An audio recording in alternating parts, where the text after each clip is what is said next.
I am your host, Mashuma Saba, M. Saba, and this is our Cultural Variety Podcast. Stay tuned.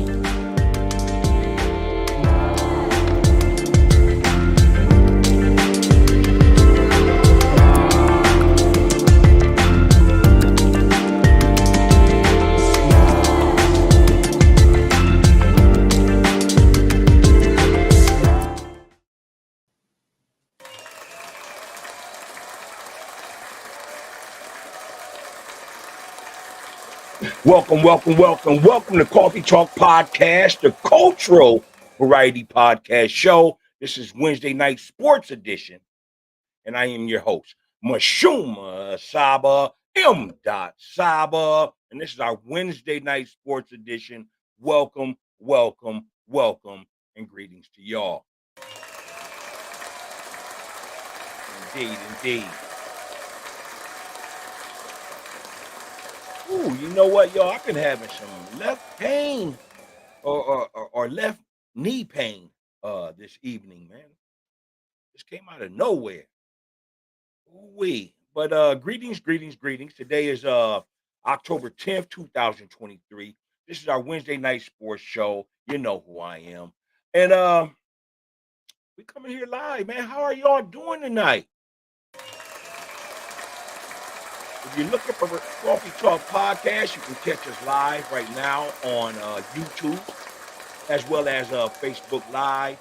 And, we're just a nice, cool, cultural variety podcast show, man. We like to come through, give you all that new news, that positive news, that awareness, that focus, everything like that. We love to give you the flavor, man. That's what we do here at Coffee Talk Podcast. No more old news. No more negative news. I know there's a lot of evil things going on in the world right now, from wars to famine, to people starving, the whole nine. Narratives is getting controlled and all that. So here, we like to just be a safe haven. We like to be a safe place for you to just come and feel the culture, feel the love, feel the inspiration. So that's what we do here at Coffee Talk Podcast, the Cultural Variety Podcast Show. That's what we do. So tonight is our Wednesday night sports. And before we get into it, we never start the show without giving you the flavor as well as the wise word. So what are y'all sipping on? Because you know I'm jumping right in, right? Well, tonight's flavor is caramel macchiato. Is that how y'all pronounce that? Caramel macchiato chilled. So cold coffee tonight. That's what it is. am I saying that right, y'all? You know, caramel macchiato.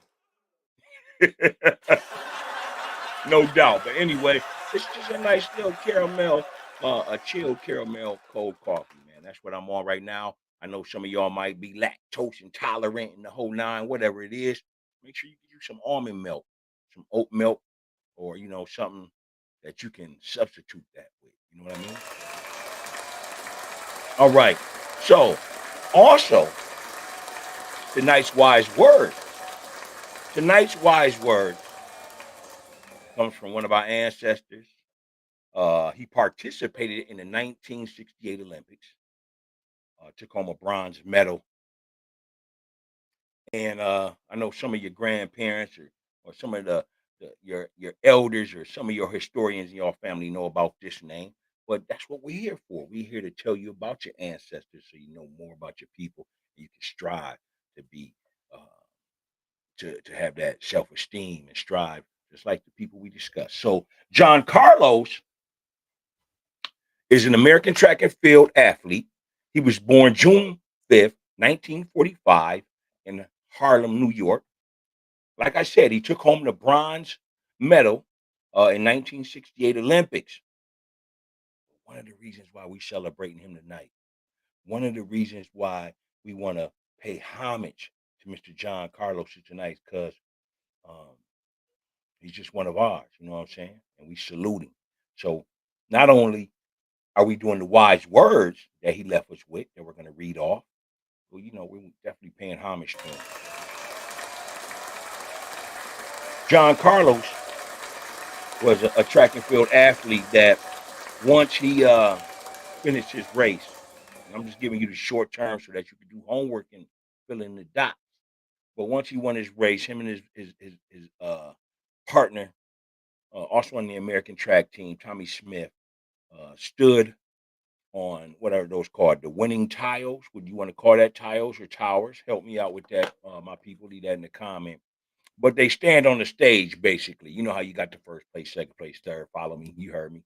So John Carlos, who stood for our rights, uh, as he stated, his ancestors being thrown over boats. He stood for the injustices that was taking place, the lynchings that was taking place in our country at that time. So he raised the black fist. He's the originator uh, of the black fist, the mighty black fist. You know what I'm talking about?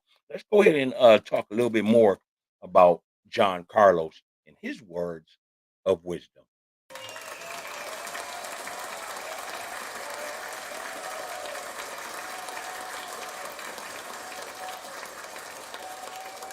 John Carlos once stated, the bottom line is if you stay home, your message stays home with you. If you stand for justice and equality, you have an obligation to find the biggest possible megaphone to let your feelings be known. Don't let your message be buried, and don't bury yourself. Those are the wise words of Mr. John Carlos. I want to go ahead and read three more um, fact notes on Mr. John Carlos, because again, like I said, we are saluting him, paying homage to him, as well as he's the wise words tonight.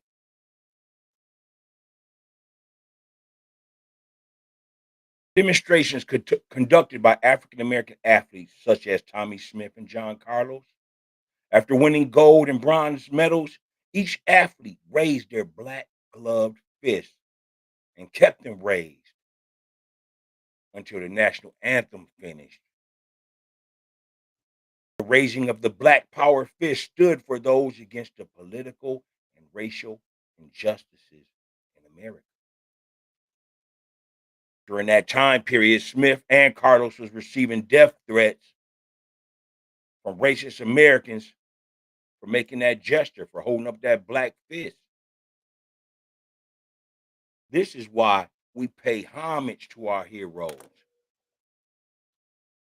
Those that stood on their square, they had something to say and they was going to say it. They didn't care about endorsements. They cared about truth. They was even willing to die before they ever allowed themselves to become a slave mentally. So, Coffee Talk Podcast, we ask you this. I want you to go ahead and read to your children or take 30 minutes or even 3 or 5 minutes to look up John Carlos or go on YouTube and look up a documentary. But take some time this week and study John Carlos. You will love the information that you will receive and his story. This is John Carlos, one of ours, an athlete, along with Tommy Smith, that held up the black fist. And I also want to say peace to the Black History flashcards as well, by urbanintellectuals.com. Make sure y'all grab these. If you can see that, you can see John Carlos right there. I thought I had a backdrop for him, but I'm sure y'all seen that picture before. So that's the story, and those are the wise words of John Carlos. All right, so moving right along. Again, this is Coffee Talk Podcast, the sports Wednesday night sports show, and we're going to go ahead and just start talking about boxing right now. Boxing is hot, is exciting. You know what I mean?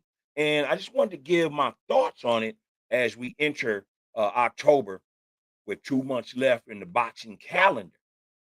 We have a great fight coming up. I want to say November 9th with David Benavidez against Demetrius Boo Boo Andre. And that's going to be at what is that 164, 168. They're in the same division as Carnelo Alvarez, who actually put on a nice display this past week. But I just want to talk boxing. You know what I mean? So if you are a boxing fan, Coffee Talk Podcast is on right now. Come on and check in with us, man. Let me know what your thoughts are. Here is some questions. I'm just going to say some names, and you give me some, like the first thing that comes to your mind about that boxer. Where do you look and see his future? Who do you think his next fight should be? What do you think about him? I would love to hear it. So definitely chime on in and let us know you're with us tonight here at Coffee Talk Podcast. All right. So my first boxer that I want to reflect on is Devin Haney. That's right, Devin Haney. Devin Haney is undisputed champion at 135. Undisputed. A lot of people get caught up in the fact they think that Javante Tank Davis is a champion. And in all actuality, he doesn't have any of the belts right now. He is the biggest cash cow, absolutely. But he doesn't have the belts right now, you know. Y'all didn't know that? Yeah.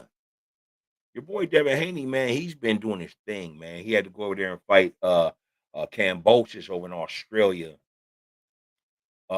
just to get the opportunity to get the belts that Tef Teofimo had lost. Teofimo had beat what's that dude's name, man?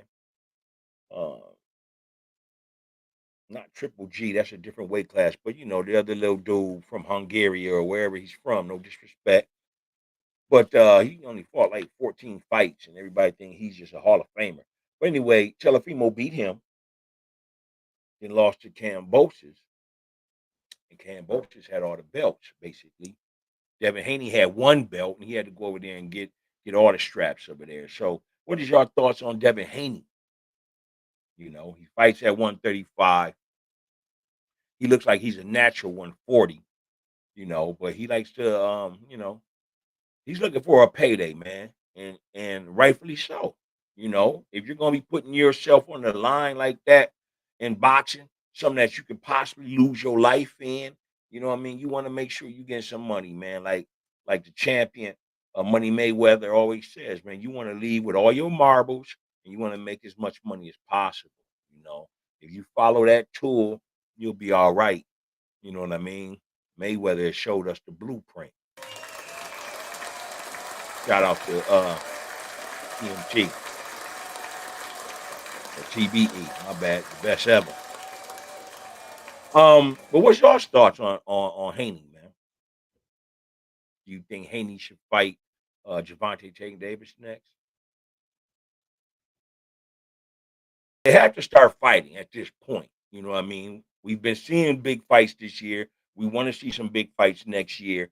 But these guys done eliminated their division to the point that those are the only fights that the public wants to see. They want to see Haney and Shakur, or they want to see Haney and Javante.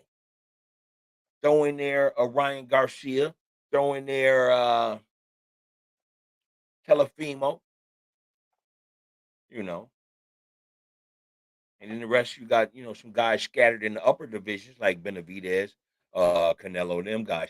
But we want to see the stars right now.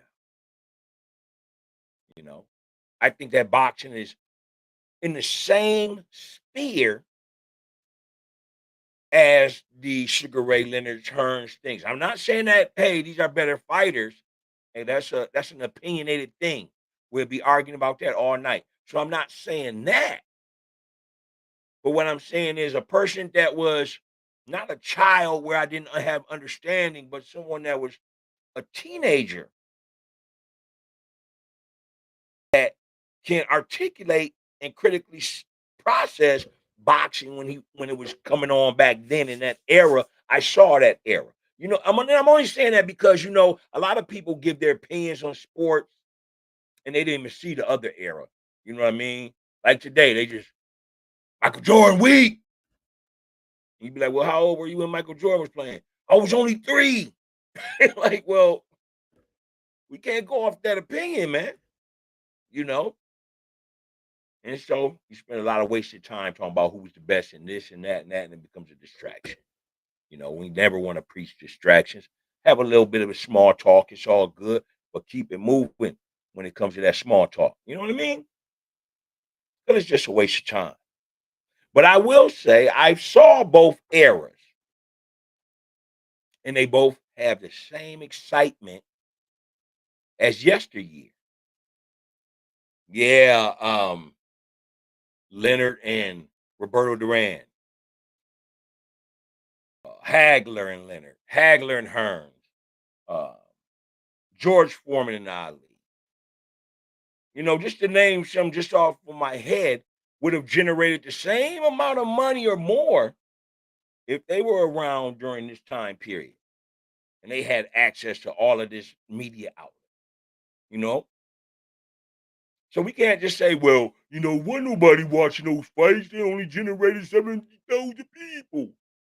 Ours is generating 4 or 5 million people to watch the fight. Okay? You have more access.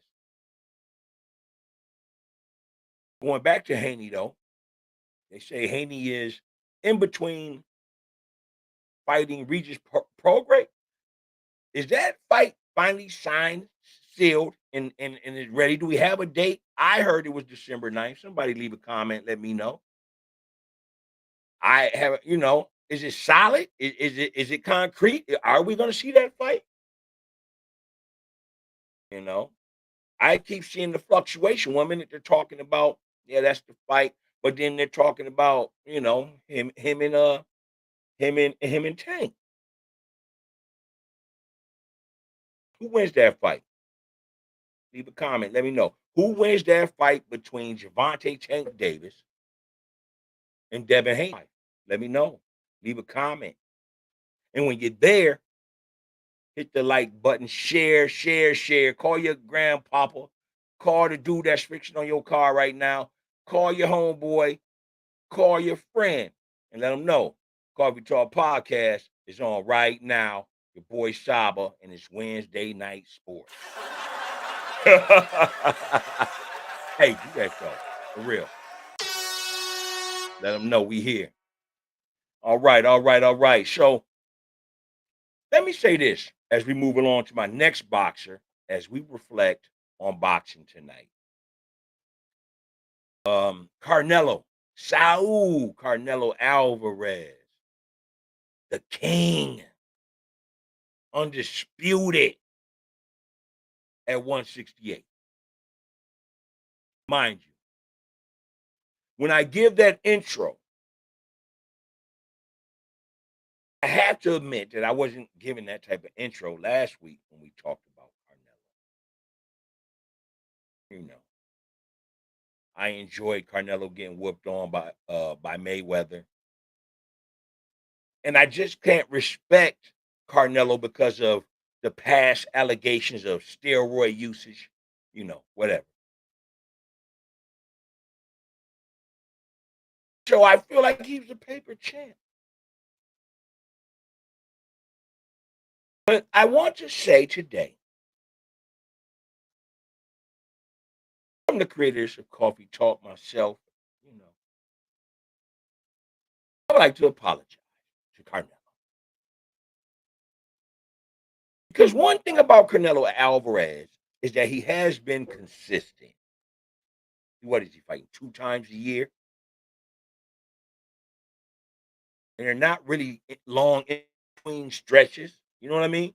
He's steady getting in that ring. Like he said after the fight with Jamel Charlo, he said, man, he loves boxing right now. He ain't thinking about quitting.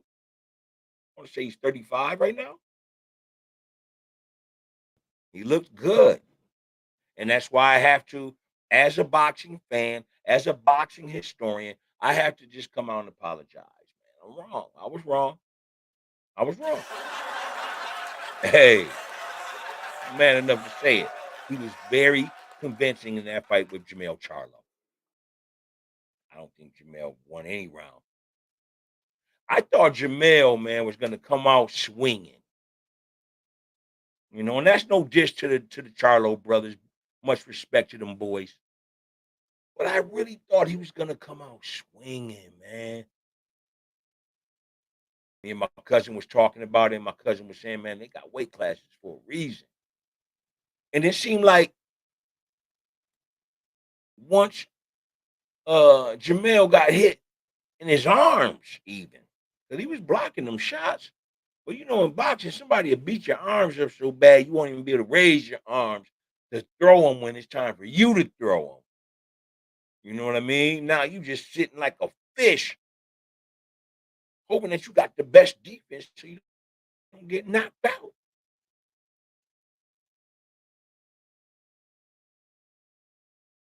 I thought defensively, Jamel fought a good defensive fight. Yeah, he did get caught. What was that? The fourth, seventh? He took a knee. But I thought he fought a good defensive fight. Canelo looks strong right now, y'all. And I'm curious as to who he's going to fight next. Is it going to be the winner of David Benavidez and Demetrius Boo Boo Andre? I feel like it's their turn. One of those, whoever wins that fight, should fight Canelo. Canelo's not going to fight for the rest of the year. It's already what, October 10th. We'll see him sometime around in May, Cinco de Mayo. And we want to see a good fight. That would be a great fight. Who do you got on that fight? Let me know. Do you got David Benavidez? You got Boo Boo Andre? But them two have to fight first, November 9th, coming up next month. Who you got on that fight? Let me know. Leave it in the comments. Let me know. But if one of those two have to fight Canelo, who do you got? Do you believe that Canelo's the real deal? Are you finally convinced like me? I think he's the real deal. He eliminated everybody, man. He eliminated some big dudes, man. He ain't ran from nobody ever since he got his ass whooped from Money Mayweather. I mean, the boy been focused, man. He been a student of his game, and he just been dominating divisions, man. Very impressive. So yeah, I gotta apologize to Carnelo Alvarez. I'm no longer gonna call you a paper champ because I get it. You did take a strategic way to do whatever you're doing to get to the level you are. And man, you destroyed Jamel Charlo, man. And I got again big respect for Jamel. I know he's gonna bounce back at 154. You know, let's move right along. Let's go ahead and talk about Errol Spence. So Errol Spence has reactivated that rematch clause to fight Terrence Crawford. I think that's the December 9th or 12th. Y'all check and see what date that is. A lot of pundits do not want to see Errol Spence get back in the ring so soon. They don't think nothing's going to change. Word on the street is Errol Spence fired Derek James, his trainer, ball head brother that has a nice camp, man. You got Ryan Garcia over there. You got the Charlo boys over there. Or he had one of them, Jamil, Errol Spence, a couple of those little young brothers up and coming. Do you think it's too soon for Errol to get back in the ring with Terrence Crawford? I tell you what, I done heard so much crying about that, man, that I just be thinking about why are people crying so bad? What did that brother Crawford do? Now I've been following both of them. Like I said before the fight, hey man, I didn't want to pick because I like them both. I'm a fan of both of them. So I didn't really choose. You know what I mean? I ain't gonna front. I didn't choose at all. I stayed out of it, and I saw what y'all saw. Yeah, I saw what y'all saw. No, man, I did. He beat the shit out of Errol Spence, and I believe just last week, allegedly, Crawford said that he's not gonna fight Errol at 154 again. Allegedly, somebody let me know if that's finalized. Leave that in the comments. Let me know if that's finalized, or are they gonna fight at 147? If they fight at 147 again, I believe Errol will show a little bit better of a fight. I mean, that's expected though, right? I mean, he got knocked down twice, stopped in what, the eighth, ninth last time. So really three knockdowns. What could possibly change? That's sad too, though, because you know, I don't know. Is it a different fight at 154? Has he exposed Errol? You know, a lot of people say, well, Errol been in the car accident. He had a detached retina in his eye, so he had to go through that. You know, I don't know. I also saw him beat Udonis Ugas. I also saw him beat Danny Garcia. I also saw him get in the ring with Crawford. So I don't know. I don't know.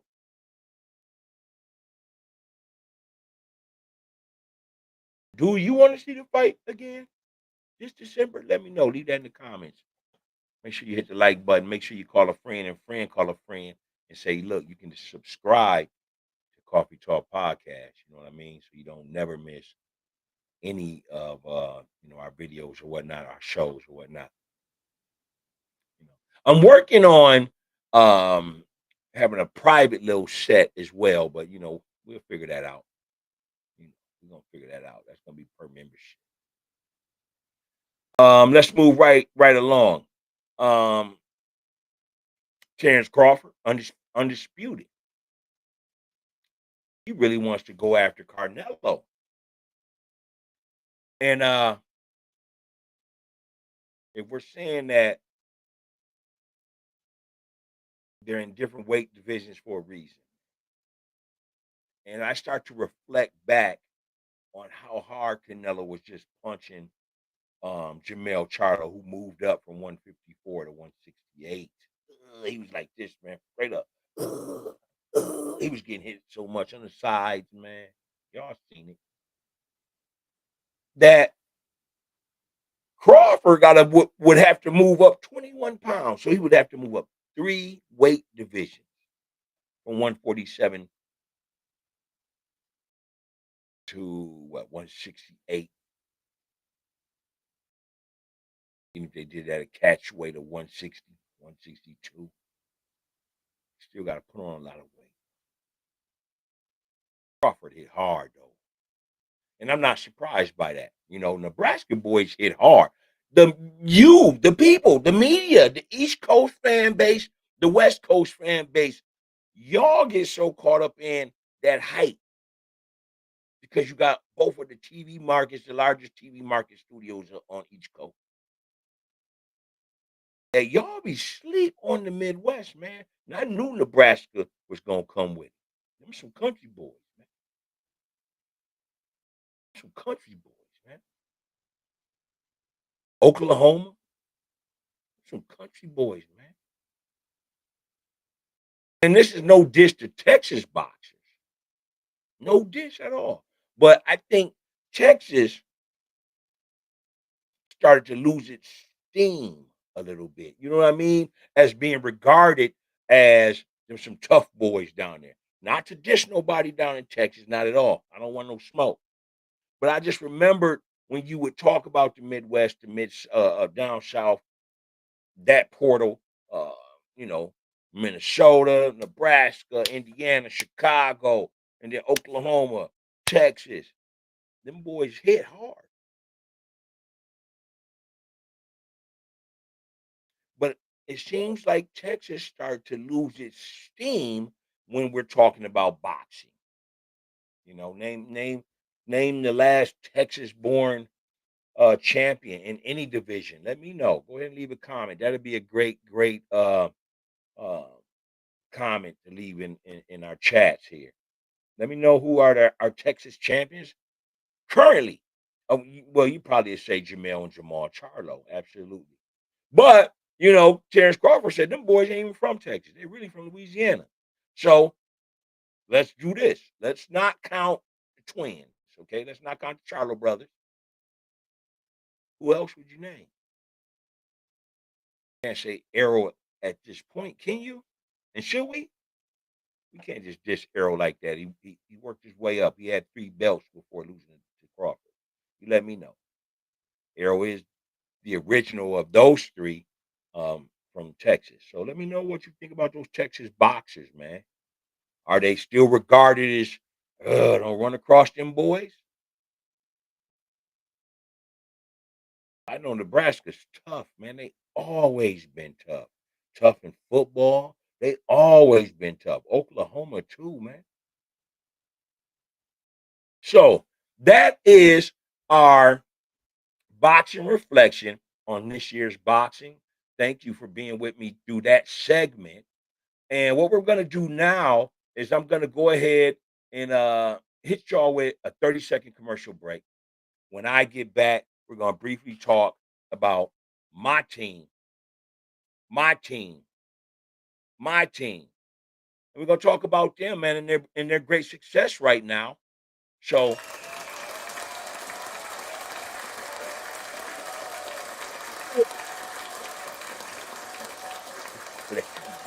show. This is Coffee Talk Podcast. I will see you in 30 seconds flat. Peace.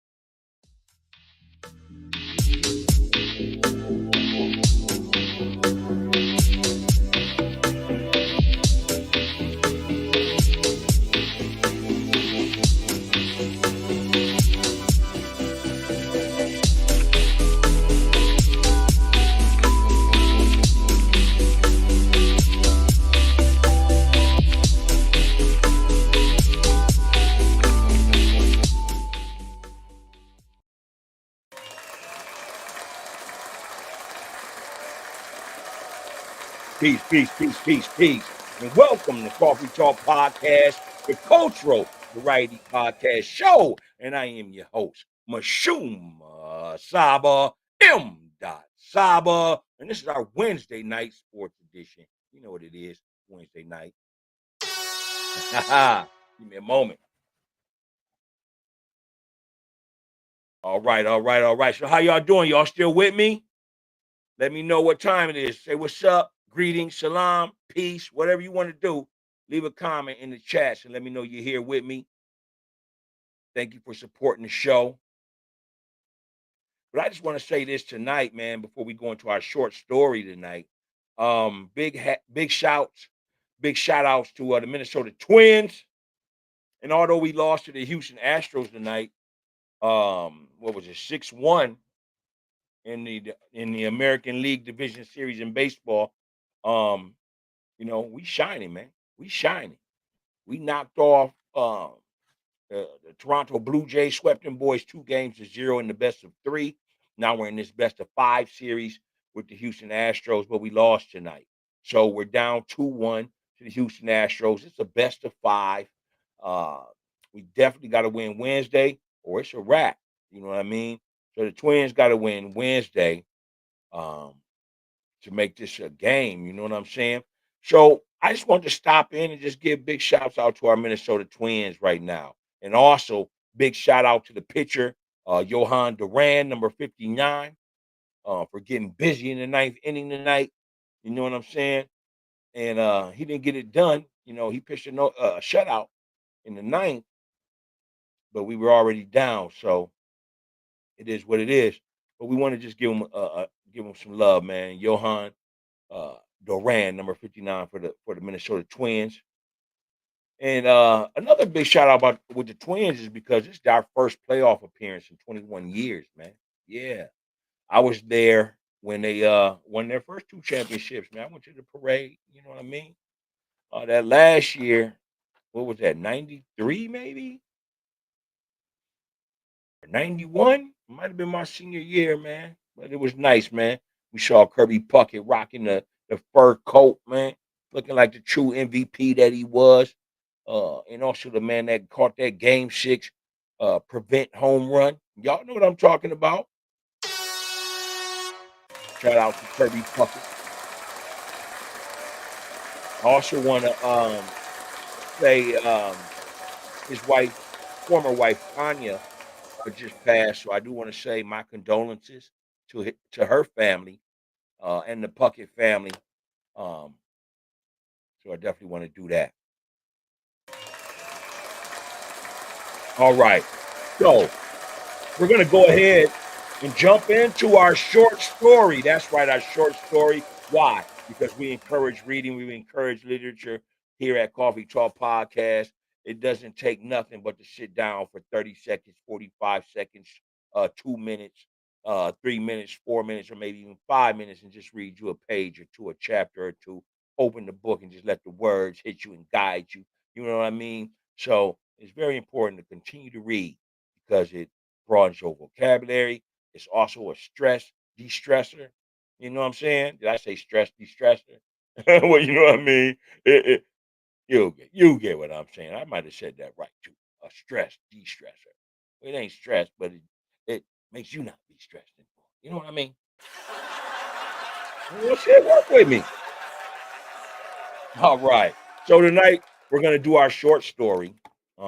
It's only a 3 minute story. You know, I like to keep it short because I know y'all's attention span be short. No dish, man. I'm just being real though. I'm just being real. Don't hate me. All right, all right. It's love, it's love. All right. So this short little 2 minute story is this. It's called Blacks Forced Out of Professional Baseball. Blacks forced out of professional baseball. Let's go ahead and read it. African American players were becoming popular in the league again in 1887 when Cap Anderson, the manager of the Chicago White Stockings, refused to field his team against Newark until Moses Walker and George Stovey left the field. Anderson's personal boycott galvanized the opposition of several white players who refused to play against black players.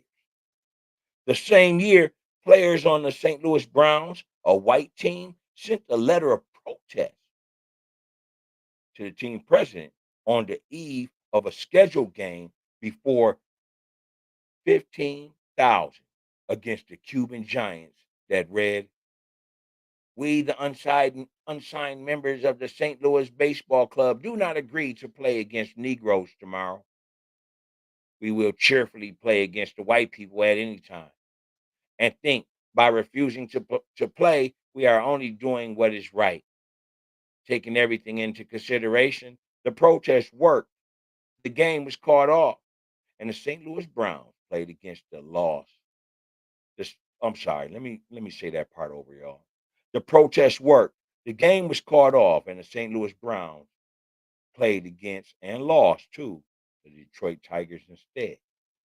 It was then understood throughout the league that no black players would be signed in the future. Most black players were paid much less than white players. This pay disparity was one of the reasons white players increasingly objected to playing with blacks. White players feared large numbers of black players on a team might lower the salaries for all. Ain't that something? Right. So they felt like, look, we ain't playing with y'all. And you know why. You know why. Because we are the dominant athlete. But their case was, man, we ain't playing with y'all. Because if we do play with y'all and y'all's good, then that's going to lower the salaries. This was what, 1888? Probably was getting $3, which is equivalent to what, about $3 million today? Maybe $30 million. I don't know. You do the math. But my point is, they wanted those $3, right? It was like, "Nah, man, I ain't giving back that. You ain't let me just keep $1.87. I ain't keeping $2.15. I want my whole $3 in 1888." So they use that as to say, "Look, we ain't playing with blacks, man." More players mean more money that everybody had to spend. That's what they're saying. What's your thoughts on it, man? Do you think that was racist, or do you just think that was part of the business? Go ahead and leave a comment, man. Let me know what your thoughts are. And we can go deeper into baseball as far as that goes. But I just want to rock you with a little short story, give you a little bit of flavor, like we always do here at Coffee Talk Podcast. So we are done. This concludes our show. I'd like to say thank you for tuning in to Coffee Talk Podcast. May you all have enjoyed yourself tonight, enjoyed the story, enjoyed the wise words by John Carlos that we read off, and continue to rock with us.